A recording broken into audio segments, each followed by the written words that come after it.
Hi, second grade. Welcome back to Writing Time with Miss Megan. I'm so glad that you guys all clicked into the video today. Before we get started, I wanted to introduce a special friend I brought.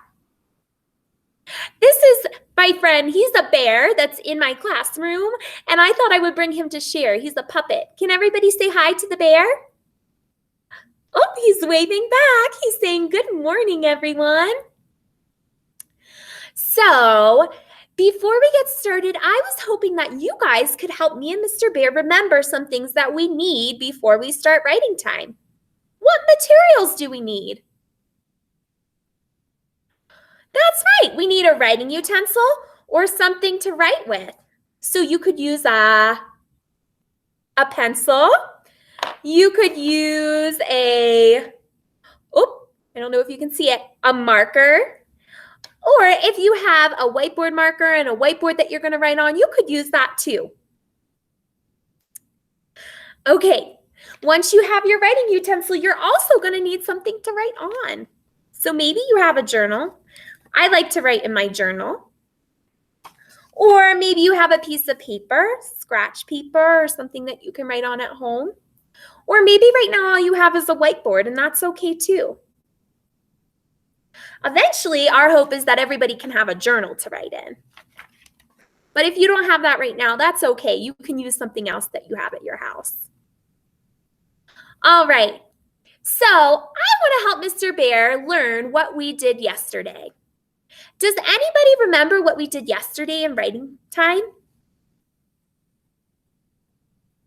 Great job, that's right. We talked about writing an awesome sentence yesterday during writing time. And actually, we talked about that on Tuesday also. So who remembers when you're writing an awesome sentence, what two parts does every sentence have? Great job. Every awesome sentence that we're talking about right now in writing time has a naming part and a telling part. The naming part tells the who, and the telling part tells the what. Yesterday, we focused on names. So Miss Megan started with her own name. I used my name as the naming part, and then I told some stories about what I did. So I used my name, Miss Megan, picks flowers. Picks flowers was my telling part. Then I even wrote some sentences about some friends.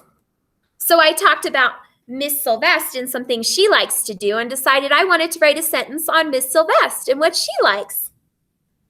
So my naming part was Miss Sylvester, and here's my telling part, likes to travel. Miss Sylvester likes to travel. I have my naming part and I have my telling part.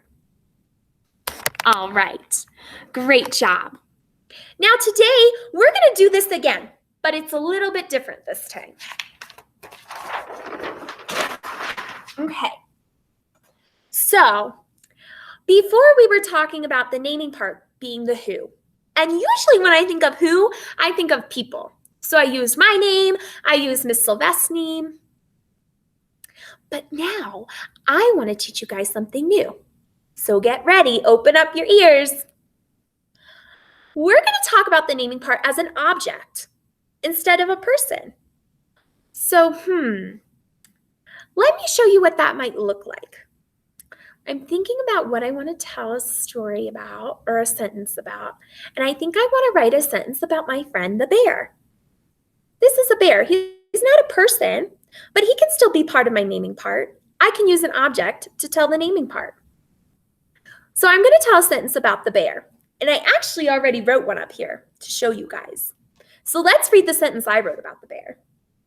The bear is sitting. The bear is sitting.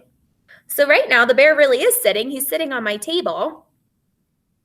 And so here, before I started, I thought about the naming part, the who, which is the bear. It can be an object. That's what we're learning today. It can be an object. So here's my naming part. I'll underline it. The bear. There's my naming part. And now I need to think about my telling part. So when I was thinking about my sentence, I thought about the who, the bear, and I thought about what the bear was doing. What am I telling about? Well, the bear is sitting. So there's my telling part. I'm going to go ahead and underline that. is sitting. I have my naming part and I have my telling part. Those are the two pieces that make a sentence. Okay, now let's try one together before you guys try one on your own. All right, let's write a sentence about the bear together. Are you ready? Okay, in my head I'm thinking, I know that my naming part is going to be the bear. And what am I going to tell about the bear? Well, the bear is playing. I want to tell a sentence about the bear playing. The bear is playing. The bear is playing. Okay. All right, so the naming part is what?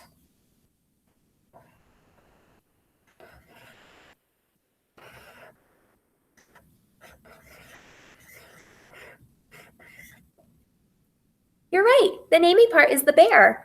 And I'll go ahead and underline it since we're doing it together. And my sentence that I thought about with the naming and telling part was the bear is playing. The bear is playing. So help me now. What is my telling part? I know my naming part is the bear, but where's my telling part?